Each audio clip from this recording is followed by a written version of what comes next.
Paget, thank you so Hello. much for spending some time with me and my listeners today. I am I was already extremely thrilled to have this conversation, and the last 90 seconds before we jumped on the recording has me about 100 times more excited because the the way in which you just pinpointed me and what I already see as sort of my constraints, knowing me for like 5 minutes is almost horrifying. Um, so I'm so excited to get into who you are, what you do, where you come from, because I think people are going to get a lot out of your knowledge, your content. So thank you. Blessed to have Yeah. you. No, I'm really happy to have this conversation too. And also continue, by the way, the conversation we were just having as well, because there's some things that I feel like, nothing happens like by accident in a way. And I almost feel like we were actually meant to have this conversation for a number of different reasons. So I'd love to just share a little bit more about what I see for you, because and what you are going to be doing actually in the future.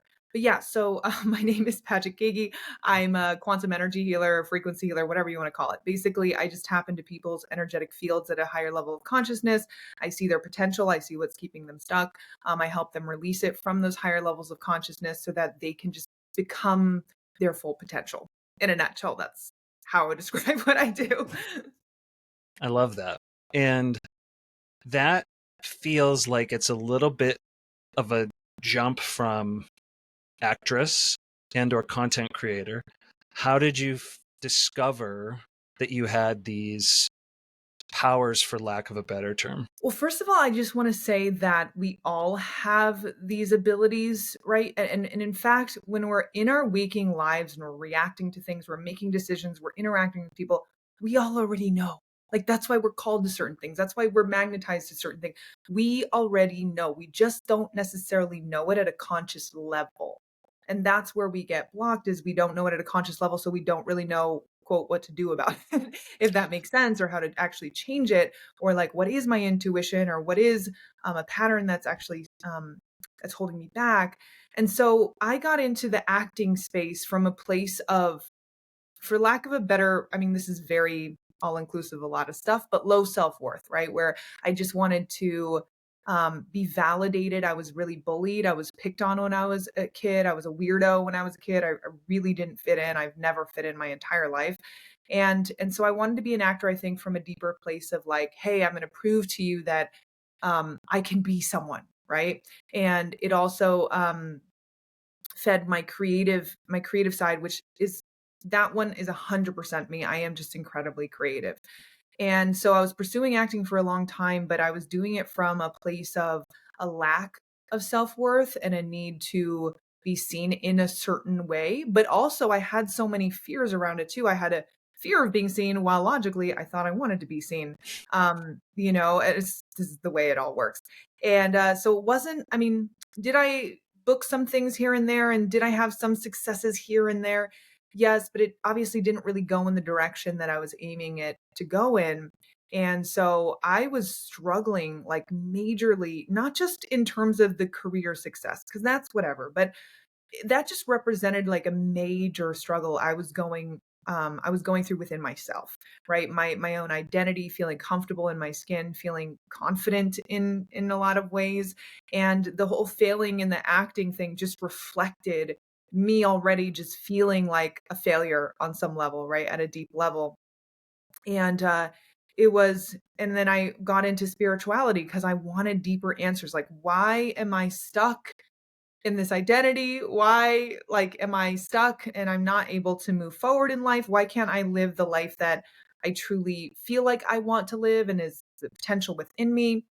And so I did some like energy work. I did all of these different modalities and things. And it wasn't until 2022 when I mean, a series of things happened, but I just remember this one moment where like I was getting rejection after rejection after rejection from talent managers.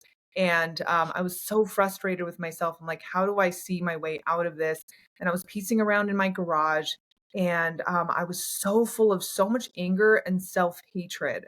in that moment, I was like, oh my gosh, I can't do this anymore. Like this feels worse than death in a lot of ways, right? Because it's this like resistance to like what you think you should have or like what you think you are. And you're like, why is this not working?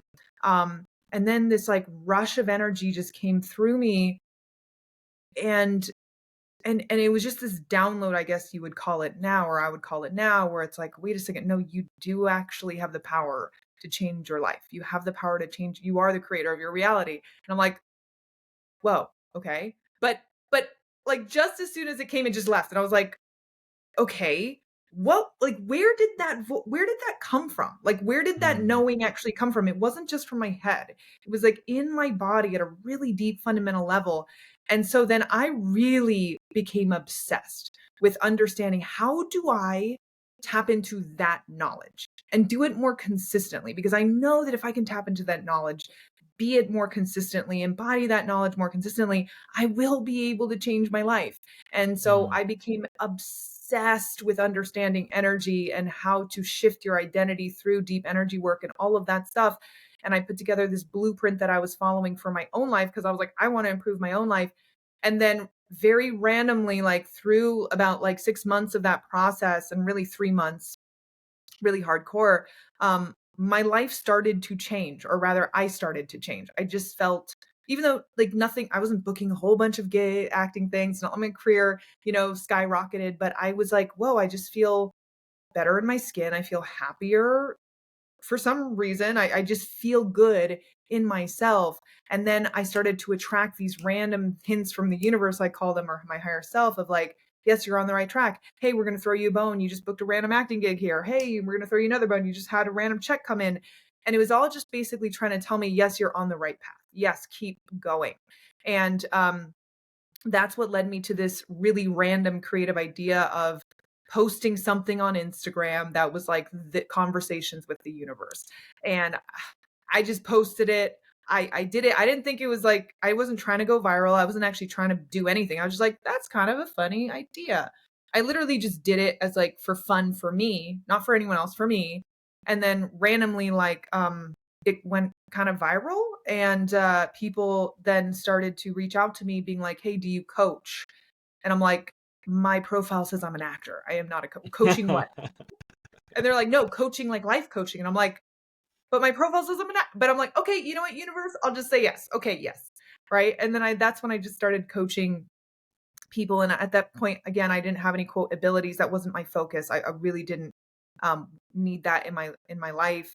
But as I just coached more and more people, I started seeing things that would come up for me, like almost like messages right from their higher self that they want me to deliver to them. And then as I continued to do this work, create my program and all of these things, continue to lean into the work, and teach other people this blueprint or process, my ability just came online like more and more and more without me really trying. And so basically, actually, it's interesting being in this space with you, at least our relationship thus far in these however many minutes. It's like I feel as though I am meant to be a messenger on some level, actually, for you, right? But that's really, I guess, what I do for people is I'm just a messenger of like, hey, look, there's this pattern running, or there's this thing going on. I see you, I understand you. Because a lot of the things that I think really hold people back is they feel incredibly misunderstood, not because it's anyone else's fault, but because they think that they're uniquely like flawed, or they're uniquely like, and they hold on to those unique flaws, right, as part of their identity, when I'm like, actually, it's just a pattern. It's just energy. And if you shift it, you can actually come into an even higher aspect of yourself.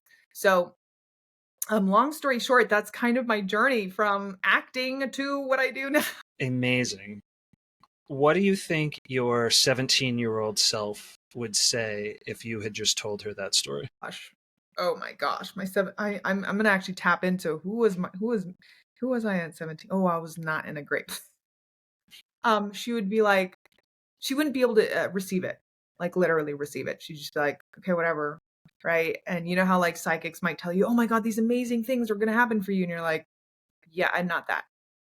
Like that doesn't feel aligned. Because she wasn't the person who could receive that kind of thing. I feel the same way about myself. As I was mentioning before we got on the recording, like I spent so much of my time or so much of my life in this highly traumatized, like living to escape kind of place that I was never still enough to ever sense an inkling of intuition. And anytime I would come around capital T truth, I wouldn't have recognized it from anything else. So it's really interesting being in a whole different, you could say mindset, but more heart space. I think it's more de-armoring your heart to allow emotions to actually occur in full Mm-hmm.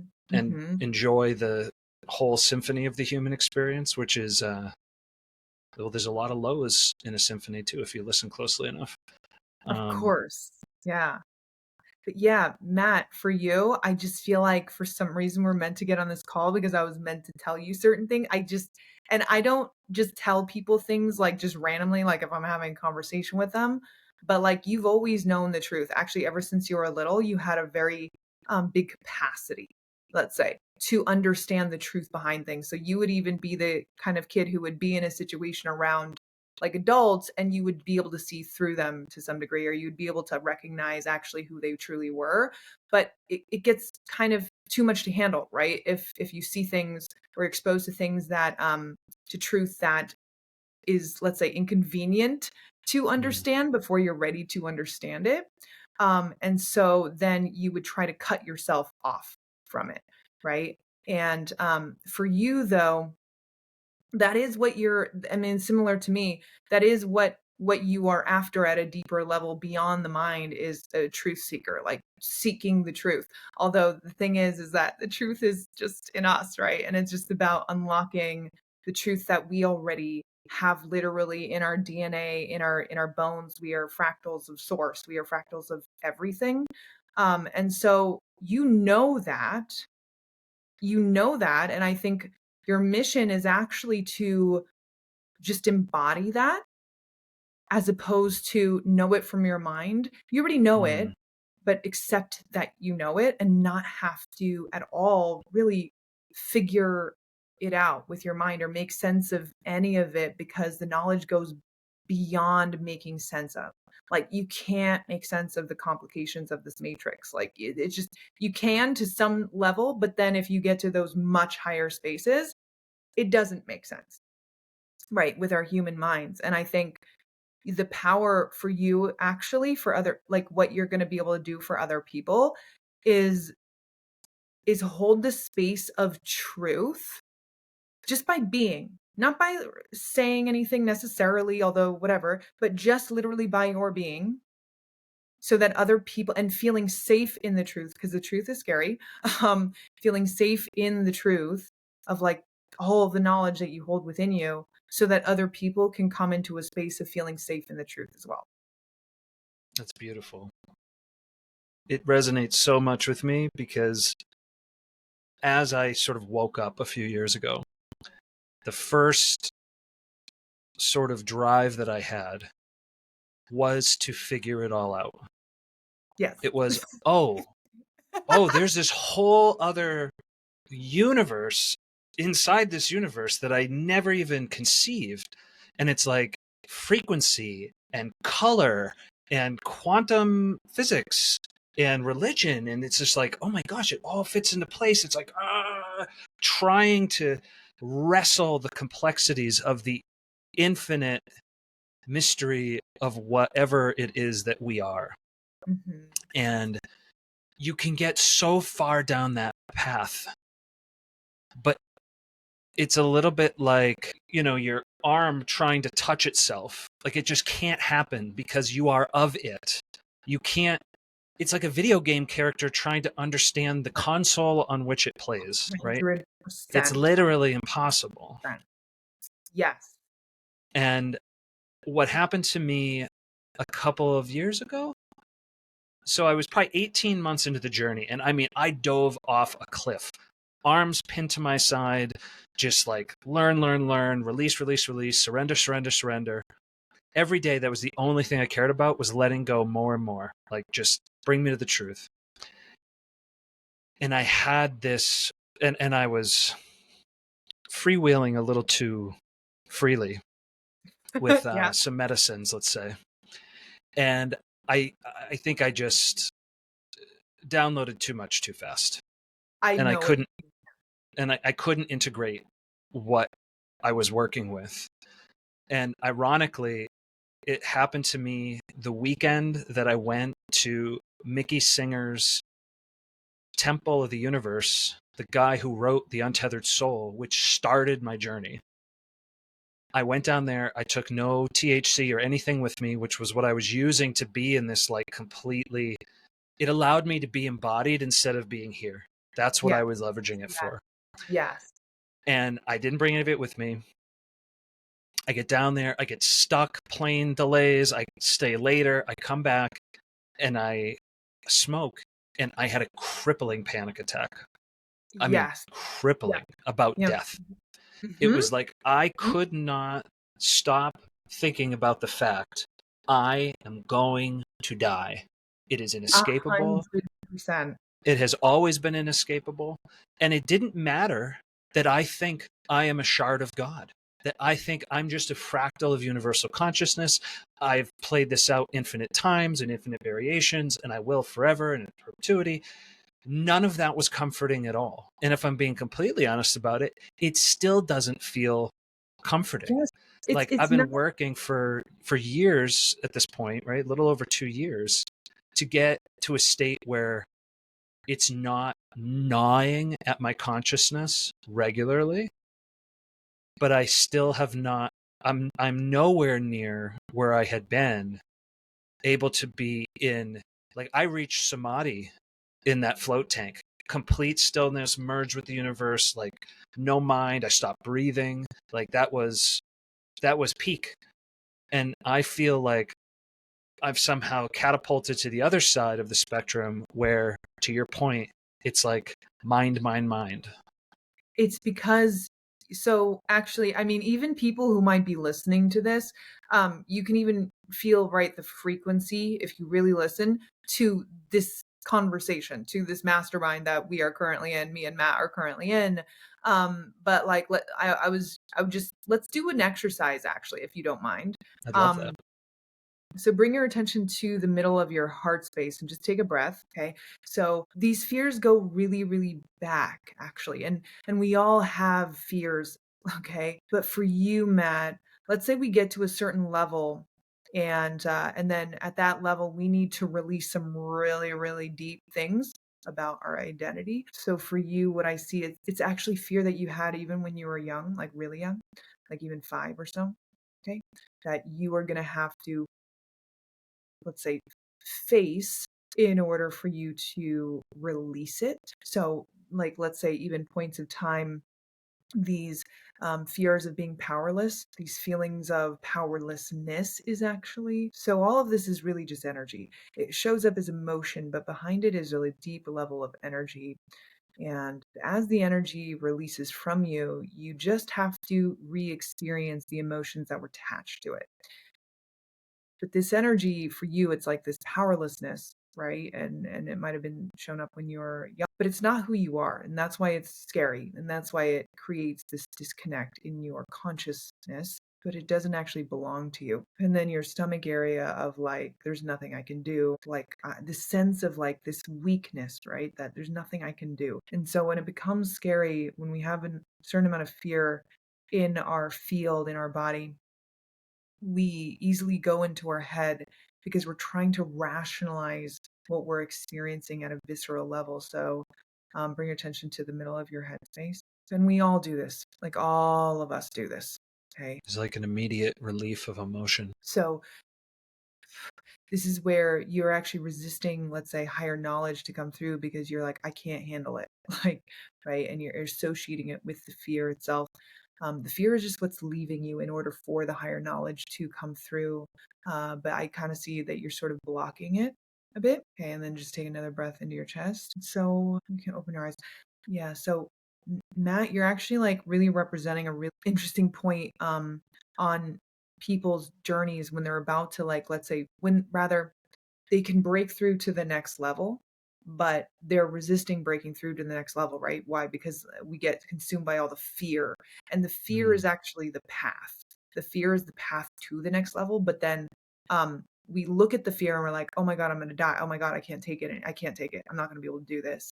So then we try to go back, but we can't go back because our path is actually in the direction of the resistance, right? And so that's what is that's what is happening for you. That's what I see it happens for me, it happens for everyone, right? Is when they're about to break through the threshold of, let's say, beyond anyone in their lineage, they have to break through the threshold of like intense visceral fear, and that is going to show up differently for different people. For you, it's like this fear of, I mean, it's going to show up as the fear of death for you, but really it's the visceral fear itself that your mind is going, I'm scared of death.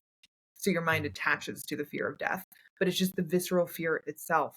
But I get what you're saying about all of this. Like, I totally get it. Like, and I think that's why we like spend so much of our time in, and I'm guilty of this. This is what humanity is about, like distracting ourselves from the truth of even just like, we all know we die, right? And distracting ourselves from the truth of what this actually all is. And it's actually because it's so beautiful. Like, if we actually surrendered all the fear and everything, it would be we're afraid it's so painful because it will see how beautiful all of this is. Like, that we created this human experience and it's so beautiful and it's so, oh my God, and it's so vibrant and so, right? And then how unbearable is it to think that like it ends? Like, that's the Mm. fear, right? It's like the impermanence of everything. It gets so emotionally difficult to deal with the fact that like all of this beauty, all of this experience, like we don't get to keep it forever, if that makes sense. And yet we do, because Yeah.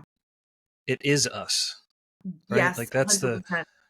Yeah. it's Yes. I'm Yes. Yes. convinced that it's written in our DNA. Like our DNA is like the cosmic distillation of everything that's happened since the beginning 100%. of quote unquote time. Like this one spark Yes. amidst an infinite array of unknowable sparks of different, like we just assume that math is the same across all universes and that physics works the same and that like anything is the same, and all you have to do is take one tiny leap and say, what would it be like to be a butterfly or a bat or something that has like a different range of senses, and already you are outside your capability of comprehension.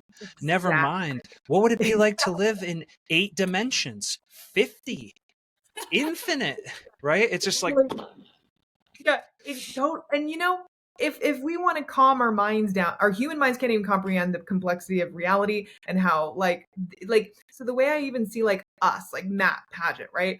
We're just one tiny point in the space time, right, to continuum, tiny tracking along time, right? Like we're just a point that's tracking along time in one particular space, right? Moment. So mm-hmm. it's like, but we're just a point of awareness. That's all we actually are. That's all our human experience of this life is.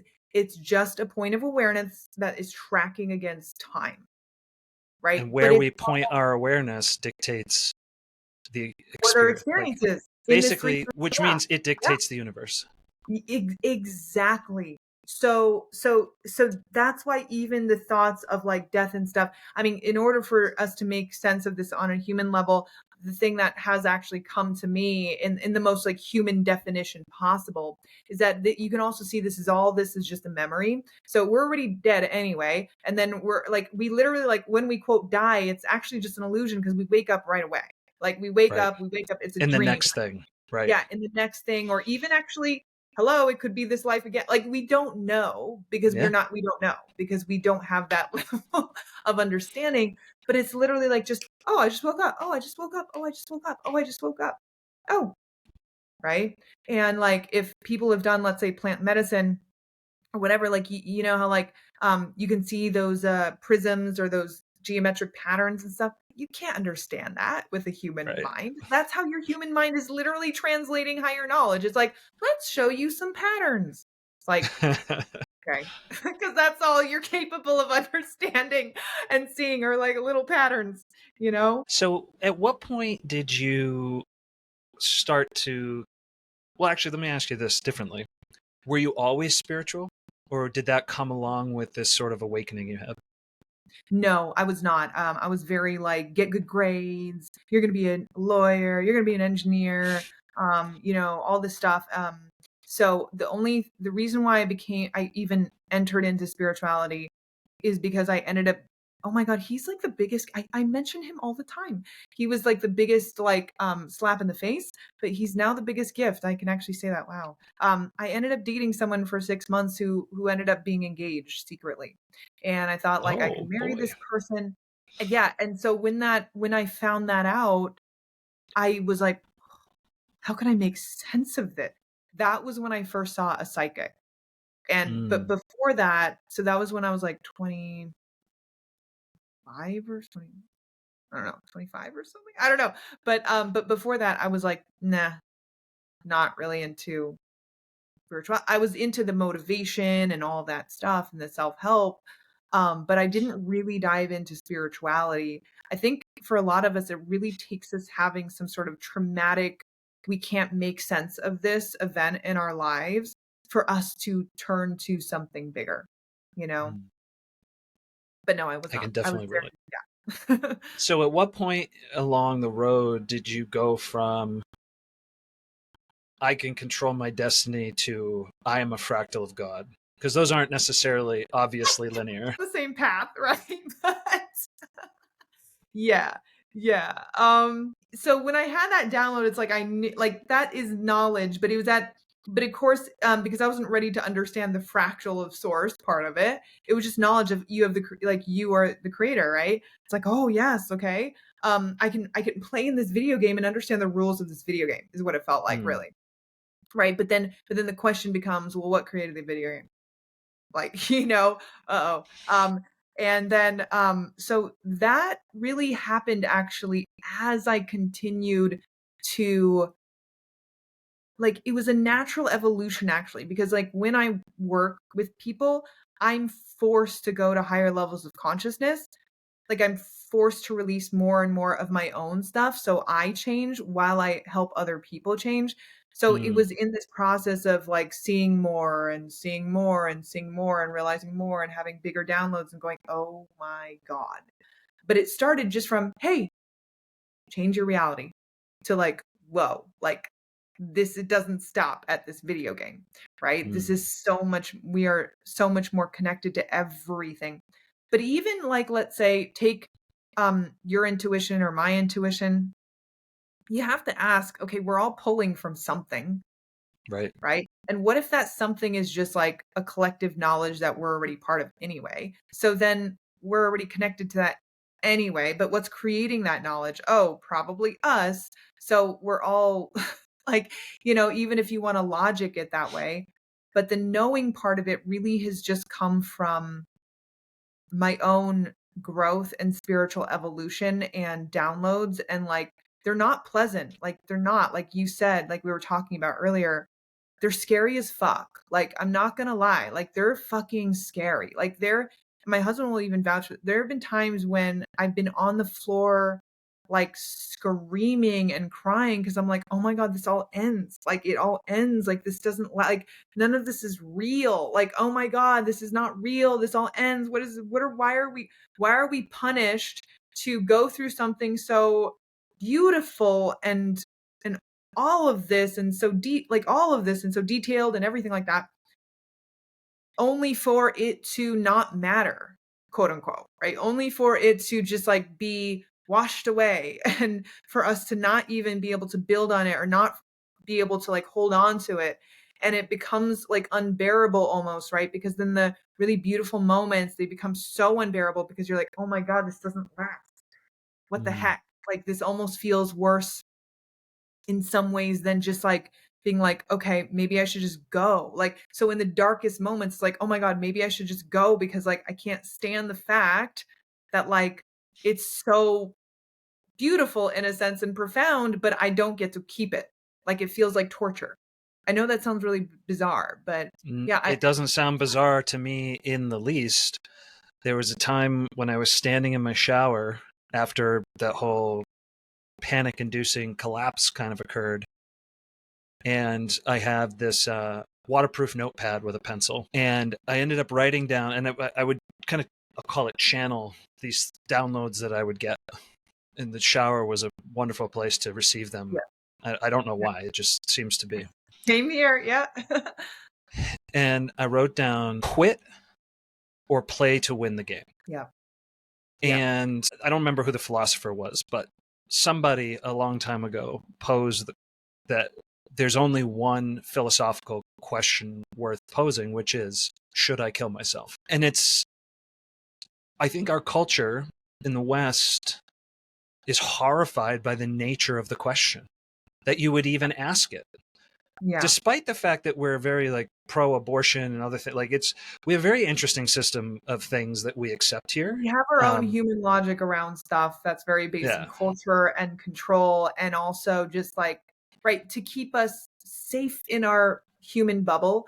We don't like to venture outside of it because then we have to ask bigger questions. But yeah. So I basically just posed the question to myself as serious as I could, like, should I quit the game? And it didn't take even but an instant to say, no, of course not. And so since then, it's just basically been, okay, I got to play to win. What does that look like? Because if you had asked my 17-year-old self, winning looks like having multiple girlfriends and fast cars and $1 billion and, you know, all this stuff that movies and culture and whatever like indoctrinate you into believing are the things that are worth having. And not just that, because it also becomes like a system of poison around you, your family, your friends, the media. And so I had to have this complete reimagining of like, okay, what does winning look like? And it's like, oh, well, winning looks like getting as close to full surrender as I possibly can. Yeah. Mm-hmm. Yeah. Jesus, take the wheel, right? I am of the opinion that when you're in flow state, that is actually heaven. Mm-hmm. Heaven is when there are no attachments, there's no fears. You are simply dancing with the universe in the exact precise way that you are capable of doing at that time, and the universe dances back. And you just you go in this beautiful little charade together.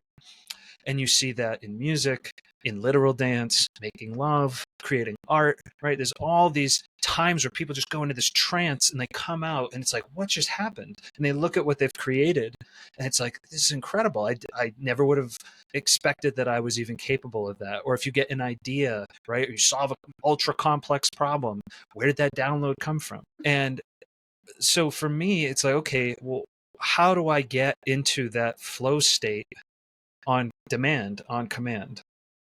And to your discovery around the notion of like this old fear trauma, right, that clings to me, I don't want to identify with it. The corporeal form known as Matthew Haney is known to have complex PTSD. So I've been working through stuff for a long time in terms of cognitively understanding it. I've been healing it for a few years. And for that first 18 months, that, you know, idea of lying on the floor, fetal position, crying, writhing, like heart-wrenching, like that was a, if not weekly, several times a week kind of experience. My wife would attest to just an unbelievable, I mean, she didn't know, can I even bear witness to this, let alone be like a source of comfort during it? There's no comforting. It's just bringing you back to, I can just come back here, right? There's no real comforting. It's more just like, all right, Anchoring. I'm here. Anchoring. I'm grounded. I feel the desk over, you know? Exactly. So what's interesting is that, and what's so spot on about what you picked up so early in our conversation is that every time now that I try and fall back into the beauty of all that is and just the effortlessness of being, there's a piece of my mind that like connects that experience with that experience of the panic attack about death. And so it's like trying to protect me from going back to this state of bliss and flow by housing. Yes. But let me tell you, Matt, this is everyone's, like, they're not conscious of it. And some of them, and most people in their entire lifetimes won't be conscious of this point of resistance, which is the point of resistance of complete surrender. Actually, in fact, death itself is the ultimate surrender. I was like talking to my parents about this other day, which is like way in over their heads, but whatever. Where death is actually the ultimate point of surrender. It actually is a euphoric state when you go, "Oh, I don't even have to be. I just am." Okay. And it's like, and then you merge with everything, right? Because like, if you think about it from a really like physics standpoint, like us even choosing to have density in a way, in space and time, in a way that like we don't need to, it's not necessary, like there's no real need, right? We literally like effort to create the, like, right? It's like we are not surrendered just by actually being and Right. wanting a human experience in the first place from source itself. So the actual moment of death itself, and I know I'm going on a tangent, is actually the ultimate moment of complete surrender. And actually, if you're in the space of someone who's awakened enough to be in that space when they pass, it is an incredibly euphoric energy that gets released of complete and total surrender, acceptance, love of everything, appreciation of everything. It's like this whoosh, right? Of course, that's not what we think about death, and that's fine, and we're not meant to. But what was I saying? Yeah, because but at the heart of it, that's why I was saying that we all like to distract ourselves with money and relationship and like all these things. We like to distract ourselves with that. And those are fun distractions for sure. But the reason why we actually do all of that in large part is to distract ourselves from this fundamental question that you are posing to yourself probably all the time, right? So it's like, right? So most people are not even willing to even trudge even close to there. They wouldn't even be able to ask themselves this question because they'd be like, oh, should I die? Well, no. Like they don't understand. They won't even be able to click into the understanding of the question itself. Like they can't even, 100% agree with right? you. They're not at that I think level. most people, because most people aren't freaking the fuck out, I'm convinced that most people have never actually contemplated dying. Like at its purest, like Of course not. That's what this whole visceral. Yeah. no, of course, because it's fucking terrifying. Okay, it's the thing that like keeps my husband awake at night sometimes, where he's like, I've been trying to figure this shit out and it's not working. You know, it's like I've been trying, and so all I can do is wake up in the middle of the night, go pee, and try to calm myself down so I can go back to sleep. Right? Do you know what I mean? Like, and that's such a apt sort of metaphor for people. Just we choose to be asleep because we can't handle the truth. And that is what at the heart of awakening actually is. The heart of being an awakened human or being is the level to which you can hold all truth and see truth and accept Yeah. truth and embody Yes. truth. That is Yes. awakening. That is all that awakening is. Not truth like, oh, that guy's right, that girl's wrong. Truth of what this actually all is. Truth of the reality of what we are, who we are, what this reality is made of, you know, our true nature, all of it, all of it. Being And able to really, open. if you believe in it, if you truly believe in infinity, then that means you are accepting the truth that everything is real.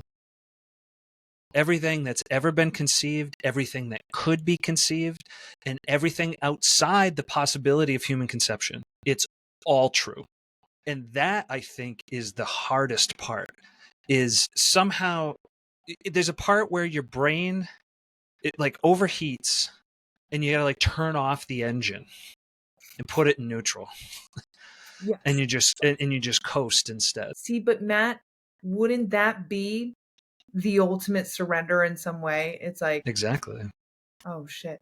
And so we all have our different ways of distracting or different ways of justifying our existence. So for me, it might be talking and figuring out how energy works and consciousness and all this stuff. And right. And for you, it's also like similar, but in a different way. And for other people, it's about the job. And for other people, it's about the relationship and all that stuff.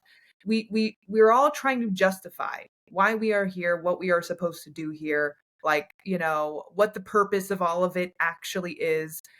When if we actually really embodied the truth, it doesn't really matter, and yet it's all perfect exactly the way it is, and that is the ultimate surrender. But here's the catch: you cannot get there by not facing the scary shit, because you cannot get to understanding the oneness without releasing what is keeping you from the oneness itself.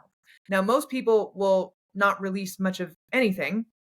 Like, you are at a point where releasing more of the fear, right? So that you can merge more with the oneness and like embody that more and more and more, right? For me, it's something similar as well. It's just that like we're all just at different, we're all processing our different things, right? In order to get more closer to embodying the truth.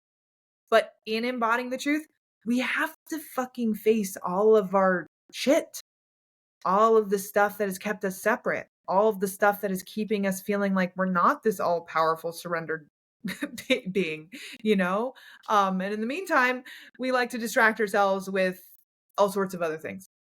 The way I envision what you're talking about is that for me, metaphor helps a lot. You can't surf if there's not a wave. You can't fly if there's not wind coming at you, right? It's the resistance from the wind that brings the airplane and keeps the airplane in the sky. So, to your point, like the Yeah. fear, the challenges, the sorrow, all of that is the fabric on which it's meant to be used as the source of enlightenment and elevation. Yes. 100%. Like, what did Rumi said? The pain, the relief from the pain is through the pain. It's like, yeah, okay, you can understand that on all different kind of levels, but that's literally it. Like the portal to freedom is through what is through the illusion that you are not free. And what Right. is keeping you not free? Oh, the fear that I'm going to lose myself. Oh, the fear of death. Oh, the fear that I'm finite. Oh, the fear of this. Oh, the fear of feeling that. Oh, the pain, right? But it's all an illusion. But until we can really get energetic leverage to see, oh my God, it is an illusion by stepping through it, that's the only way to see through the illusion is step through the illusion. Because otherwise you're still thinking that it's an illusion because you're not willing to step through it. And it's fucking hard, right? Like it's And I really, guess really. that's what some of plant medicine can do for people, right? Whether it's mushrooms, ayahuasca, all these kinds of things. It's like somebody grabbing you by the back of the head and shoving your face through the illusion. And you're just like, and then you come out and you're like, oh, baby, that was something.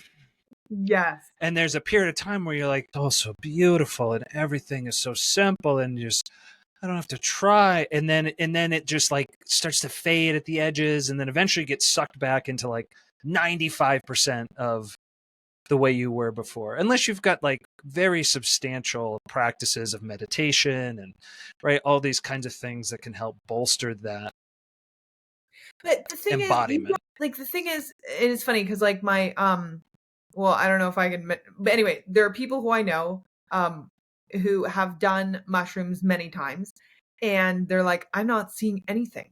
Because you don't want to rob yourself, and they're taking like a lot of mushrooms because you don't want to rob yourself of the journey you are actually meant to have or you're ready for.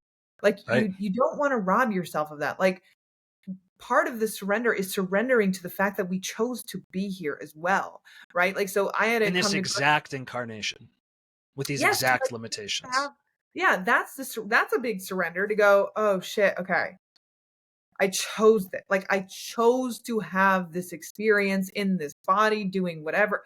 Like, I chose it, right? Like, most of us, we cannot surrender into the fucking fact that we chose this experience in exactly the way it is, and that it doesn't really matter. None of it really matters, but we're meant to actually stop resisting the experience by just being in the experience.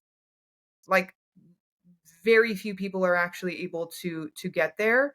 Um, but that's the ultimate surrender, is to not fight against it, not struggle How against hard it. was that for you early when you sort of woke up or as you were awakening? Because I know it's not a, oh, I'm awake. It's like a path, obviously. Like, did you feel like you wanted to grab everyone around you and be like, listen to me? And if so, how did you resist that? Yeah. Hello, like, yeah, it definitely, well, then there's a part of you that's like, well, they're all gonna think I'm fucking crazy, you know? So it's like, so I did with my husband, I definitely like tried to like shove certain things down his throat, right? He's just not, that's not the experience he signed up for. He did not sign up for that experience at all. He's like, no. Okay. I will do it my own way, in my own process. I don't need to like have these kinds of conversations. And that is, it's fine. And in fact, I realized that I chose him because otherwise I would be fucking like, I would just get so lost in myself. Yeah. Yeah. I wouldn't be able to ground back into anything. I would just be like so fucking like, ooh. Like, I need someone who's so stubbornly like, no, I'm gonna watch the football game right now. I'm gonna do the work. I'm just gonna do what I'm doing. Okay. We're not having these conversations at this moment in time. Right. And so he was the only one who I think I try to project onto. And then most of the other people, I'm just gonna be honest, kind of fell out of my life. Yeah, it happens, right? Right. It's like a culling of the herd. And it's not even intentional. It's just suddenly you don't enjoy spending as much time with them. They don't enjoy spending as much time with you. And it just kind Yes. of naturally separates. Yes, but then you do get to a point where you're like, "Oh shit, that's just who they are." And like, and this doesn't come until, like, for me it didn't come until way into my journey where I was like, "Oh my god, I actually can accept these people now. They're not at quote my level of understanding things, but like, oh my god, they're precious in their own way, and in a weird way, like I can now enjoy company with some of those people. Not like I'm super close friends, but like I can enjoy their Yeah. company more because I just like have more acceptance for them. Like, I can just see them for like, oh my God, like you did play that role in my life, right? In my life's journey, you were important. In my life's journey, you showed me this. In my life's journey, we share these experiences. And that's beautiful. And you don't need to be anything else. Like you really, really don't, you know? But that took a very long time. Like a very long time. That's another one of the challenging parts of the journey is if you do sign up for the surrender experiment and you start to think, okay, I'm just going to let go and the flow of life will carry me along. Then it's like, okay, I can spend time with everyone. Like I can literally just show up at a train station and I can just enjoy the tapestry of everybody here and talk to anybody freely with no like fear of it and just go.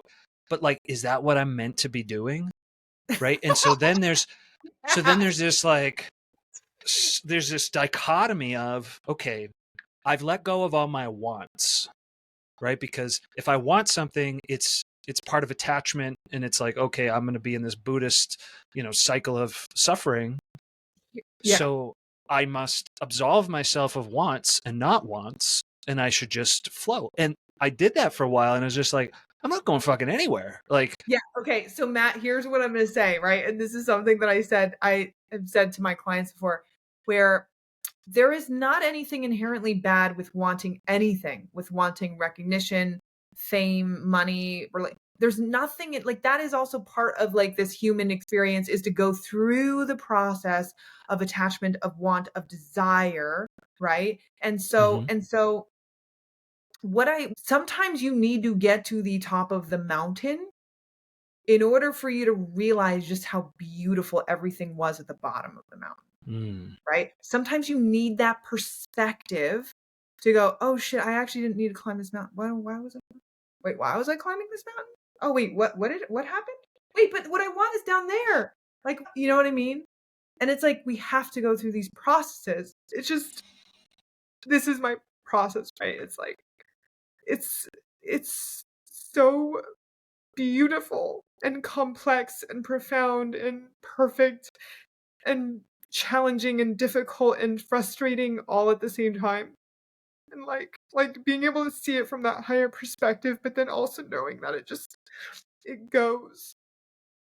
It's that's like my big struggle, is like and so for me, like even with like my business, it's like I had to get to this point of like like okay, like you can make money and you can create abundance and you figured out how to do that. But then like when you get to a certain point, you realize, oh, wait a second, it's so interesting. You're like, that's like all the things that I really appreciate, they're not in that. But it's like you have to sometimes go through the process of like understanding that for you to return back to like you know what I'm saying, like the quote important things. And sometimes it's hard to shortcut that process. Like I wouldn't have been able to come to a place of really appreciating certain things if I didn't go through all of the other things that I've gone through. You honor me with your vulnerability and the truth, because there's not a lot of people who are able to feel all the feelings in a conversation. And what you said specifically hits me like a gong. I mentioned I sell software for a living. That's my current quote unquote 9 to 5. And I've been really good at it. And so that has afforded me the ability to fly first class and stay in Four Seasons and Ritz Carltons and blah, blah, blah, right? Spend stupid amounts of money on food and wine and blah, blah, blah. And I'm not saying those things weren't fun when I did them. They surely were. But like, would I trade that for a long hug with my daughter where, she's pouring her love into me and needs me at that moment? Like, no. No. And Yeah. it costs nothing other than my presence. But Yeah. to your point, I don't know, how do you convince that hurt little boy who is vying to be seen, to feel like he's not worthless or a piece of shit or useless or insert other thing that he was told regularly as a child, either literally or figuratively? I don't think you can shortcut that path. I think No. you do have to climb to I love the analogy. Like you have to climb the mountain to see what you missed. Yep. It's you and here's the thing. That's where we go to. You can surrender to all of it because it's all happening for you. It's all meant to happen in its perfection. And like you accept all of it, right? You just that's really what it comes down to actually is how accepting can you be of yourself and in this present moment in time. Like honestly, that's what it actually comes down. No one wants to think about it that way, but that's actually what it comes down to, right? In this present moment in time, if I'm selling software or if I'm with my husband or if I'm watching, like what if I'm doing anything? It's just how can I accept more this present moment in time? And it's actually from there that we can appreciate more, we can experience more, we can feel what this life is actually supposed to be, and also where we can create more beautiful things too that feel inspired. Yeah. We're never gonna, I mean, we can answer the questions, but you know how like the answers just come back down to the really simple things. Yeah, Surrender. and Yeah. it always points back to the infinite mystery. And one of my other shower epiphanies was, if I keep going, and this is when I was really on the like path of healing and awakening, like just like crazy speed. It's like if I keep going at this pace, I'll reach Christ consciousness in some matter of years, but not like, we're not talking even decades. Like this is a free fall. Oh yeah. Yeah. And then there was this part of my conscious mind that snuck in a little fear seed of like, well, if you reach Christ consciousness, the game's over and you'll just reset and start over. And it's like, oh, you fickle bitch. Why would you put that there? Right? So if you think about like, where did this whole Yeah. series of blocks come from? It very well Yeah. could have come from like that one little realization. Because I actually do conscious, like logically think that makes sense. right? Well, Christ didn't right, live to 2000. I'm going to throw in a little thing in here. If we're wanting to talk like technical about this, I think that's your fear. Okay. And that we are at a point in consciousness where we can actually exist in Christ consciousness for like more so than ever before, because consciousness is at a point where it can support that. So we don't have to have the demise of Jesus, like of someone like Jesus, right? He was at a much, much denser, lower level of he existed at a much lower level of consciousness. Now we're like all over the spectrum, but the capacity for how high we can go, right? And how high we can exist now, so much higher than it was in his day and age. We can actually, so I want you to I actually think that is where we are going, or a really good part of the population is actually going, is like, oh my God, we are finally going to be able to understand what it means to have heaven on earth. Like I see that as a possibility for us. I don't see that as something that is so unattainable. So I don't think so. That's just the fear. That's powerful. I don't want to say surprisingly powerful, because it sort of diminishes the gift that you just gave me. But can you feel that? Can you surrender Yeah, into that? Right? I That think like, oh so. my God, what if this was all, this is the trust piece. Like, what if this was all getting me to the point? Because what if I, what if I am one in a however many trillion, like ready to actually experience this incredibly profound moment in human evolution? And it was me, and it's for me. Like it's for me. It's such a powerful dance, because I have had that exact thought, and then it's like, you egotistical son of a bitch, who do you think you are, right? And then you just get into this like Matt, loop. this is for you. This reality is for you. Your Well, reality is that's you. the other thing, right? Is it's like, okay, do you even exist? Does anything exist other than Well, my also, consciousness? can I just say this? Can I just say this for a second? Because like I get certain downloads when I'm talking to certain people. I'm just gonna say that if it wasn't meant to be that way, you wouldn't even have the thought. Okay, like you wouldn't even have the thought. But the fact that you have the thought, the fact that you have the fear around, because you know that it's a possibility Hmm. that you can actually experience all of it. That, oh my God, this is the chosen moment, that I am the chosen one in that sense, right? It's okay for us to realize that what if we are the chosen ones to be able to have that kind of experience of life? Maybe it's all been adding up to this, and we just happen to be incredibly lucky. Think about the kind of conversations that we are able to have right now that were not available however many years ago. Think about it. Think about how many things right now are making this point in time super unique for us to have Hmm. all of it. Like, right, are we not set up to potentially have all of it Yeah.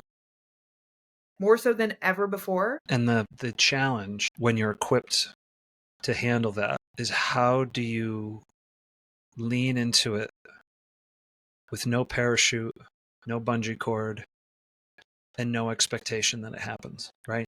So you That's go something you don't do. fully into it, because I think the part of the human experience before you learn how to surrender is, if you go after, like if you're an Olympic athlete, you're visualizing achieving the gold, standing on the podium, hitting the Simone Biles, whatever crazy shit she does on the mat, Okay, right? what if there's a new paradigm, Matt, where actually just about you just allowing it? What if we're entering Exactly. a new paradigm where it's not about forcing it? It's not about we have to get there. We don't need to get it, will arrive when we arrive. It is already there, in fact. It's just about us just being. What if that is the new feminine or love consciousness paradigm we're coming to, where it's not about the traditional goal setting? It's not about the traditional this and that. It's actually about, oh shit, we're here. Oh wait, if we can allow it. Oh wow, it's about allowing. Oh my God. Whoa, it's here suddenly. Whoa, I just looked around and oh my God, I've arrived. And as long as we trust, we can trust and open ourselves up to that. It just, it can be, it just is, That's what and I'm trying so hard.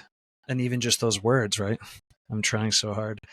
My that's what I'm. focus has been on, to your point about the masculine and feminine divine like dance. how do I open up more into the chaotic emergence that is nature and just perpetual creation without someone coming and repossessing my house. And Well, like this there's yeah, this is interesting. This is super interesting because actually what I've noticed is as we come more into like people being able to access divine feminine and embodying that, like the divine masculine gets activated in a whole new way. Where instead of the divine masculine being from you gotta fucking slave away and like do this because it's your duty and you have to, it becomes, oh my God, I get to do this. And actually it happens very organically. Like I've seen the switch in other people where it's just like, whoa, like they're actually like really enjoying being that because they're actually feeling a sense of like honor or pride in it in a weird way within themselves. And so they can literally be doing the same job, the same things, but it feels empowering, thriving, like good. They feel like the version of themselves are meant to be actually in it, and then they can open up to other possibilities as well. And it just becomes a whole new paradigm, even if on the outside it's like, oh, well, they're still working at that law firm. Oh, they're still working at that corporate job. But it's like, but they become so different in it and they thrive in it mm, in a completely different way. Like their entire experience of it becomes less about burden, less about, oh, I have to take on the weight, and more about, oh my God, I get to do this. And like people are honoring me in this and people are respecting me and I'm actually getting something from it beyond just the money. I'm like getting like to be a better version of myself through it. So it's really really interesting. And then the feminine can relax more into, I don't need to do so much. I don't need to like try so hard, right? But I can support the masculine in a whole new way. that's beautiful, and I agree with you.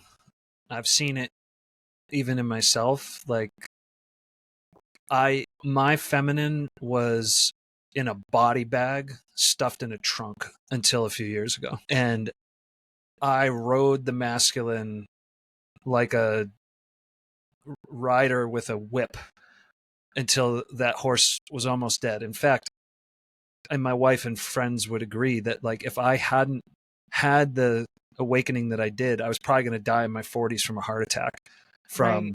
Exactly. Yeah. stimulants and no sleep and burning the candle at both ends, working out twice a day, 7 days a week, like all this kind of crazy Yeah. shit. Yes. Yes. So that also resonates with me really deeply. And to circle back to how we kind of opened the conversation, I can feel in my body that we were meant to have this conversation. Whether for you, for me, for somebody who's listening to this, maybe all of those things, but I can feel something is different from an hour ago. Yeah, totally. I do feel like obviously we've done this all before in our own ways, but we've definitely met before. Absolutely. In another lifetime or whatever you want to call alternate lives or different parallel. And I want to say that actually what you have given me is like when when I'm able to see the hope, like when I'm able to see the possibilities for you, it reassures me, oh, that's a possibility for me too. Like even just having this last part of the conversation of like, wait, what if we are heaven on what if we're all meant to come to nirvana at this point in time? What if nirvana was meant for us and we went through all of this crazy shit so that we could all just experience nirvana, right? And when was able to see that for you, I was like, oh my gosh, okay, that could be for me too. It's beautiful. Well, you honor us with your presence. I want to honor and respect your time.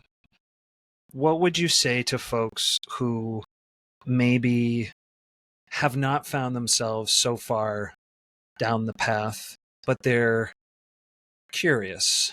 Mm. They're at least an hour and 10 minutes curious. Um, That's and pretty. now maybe they're looking for either the next book or the next documentary or the next workshop. Like, where would you point them? Well, keep on stoking that curiosity. Keep on watching, listening, and then when you're ready, you will know. Like it'll just hit you like, oh, okay, I'm gonna enter my journey through this avenue. I'm gonna enter it through this modality. I'm gonna do it this way. Right. I think everyone just kind of goes through their journey in different ways and they'll just kind of know.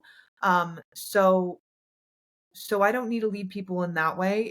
If people want to check out more of what I do, you can follow me on Instagram. You can You should do DM me. that regardless because your Well, content is extremely well produced, well written, well acted. well, Chef's kiss. the TikTok. And then if you want to DM me the word energy, I'll send you a free frequency clearing just so that you can kind of check out the work that I do. But trust yourself. Like if you're on this journey, like you're gonna find that thing. You know, that's why we're here, is to go on this journey in the unique way that we're gonna go on it. Right. So trust whatever you feel called for. Well, thank you so much. You are a remarkably beautiful soul. I can, knowing what I went through to get where I am, I can only imagine some reflection of that Yes. you've gone through, right? Matt, I hear you about all the fear stuff times probably like as much as you, or like it was, yeah. Yeah. It's hard. And Yeah. to not give up and quit the game and to keep going, you know, I see it now as I was being built for something. Mm-hmm. And 100. all the suffering that I went through, you know, to your point about that 5-year-old child who feels full of fear and powerless, it feels like a life's work and purpose to give back and to slowly peel off this armor and expose myself to everything that I have feared, right? Like the idea of crying on camera and talking about things I'm afraid of, like all of that would have been laughably impossible not Yes. that long ago. And Yes. So so look how far you've evolved as a human being. you And honor show. us with your presence. And so I just want to say thank you from the bottom of my heart. Thank you, thank you, thank you. Thank you so much, Matt. I love this conversation. And hopefully we can do a part 2 and check in at some point and Yeah, see for where sure. we've both evolved. Yes, absolutely. I will Awesome. talk to you later.